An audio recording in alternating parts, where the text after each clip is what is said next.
বাংলাদেশের উত্তরে পঞ্চগড় জেলা।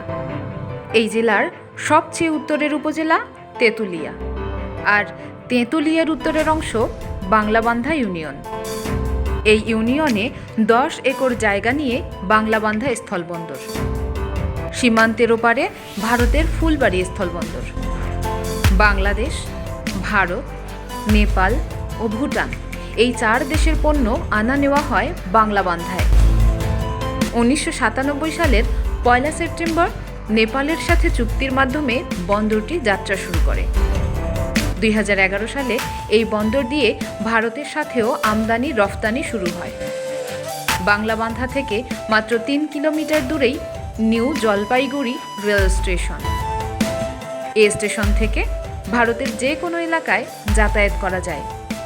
ওখান থেকে দার্জিলিংয়ের দূরত্ব 85 কিলোমিটার, নেপাল সীমান্ত 54 কিলোমিটার, ভুটান সীমান্ত 130 কিলোমিটার, আর মাত্র 200 কিলোমিটার দূরেই চীন সীমান্ত।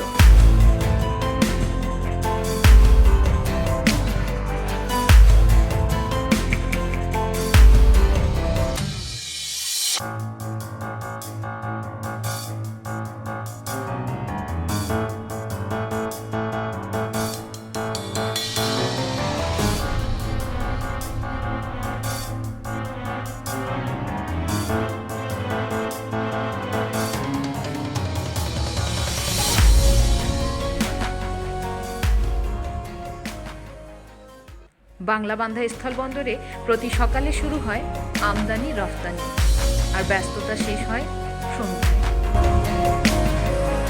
সকালে 2 দেশের সীমান্তরক্ষী বাহিনী আনুষ্ঠানিকভাবে পতাকা উত্তোলন করে। বিজিবি ও বিএসএফ সদস্যরা প্যারেড করেন, সাথে বাজানো হয় বিউগল। পরে বাংলাদেশ ও ভারতের প্রবেশ পথ খুলে দেওয়া হয়। আবার সন্ধ্যায় একই নিয়মে পথ বন্ধ করে দেওয়া হয়। আড়াআড়িভাবে পতাকা নামিয়ে ভাঁজ করে নেওয়া হয়।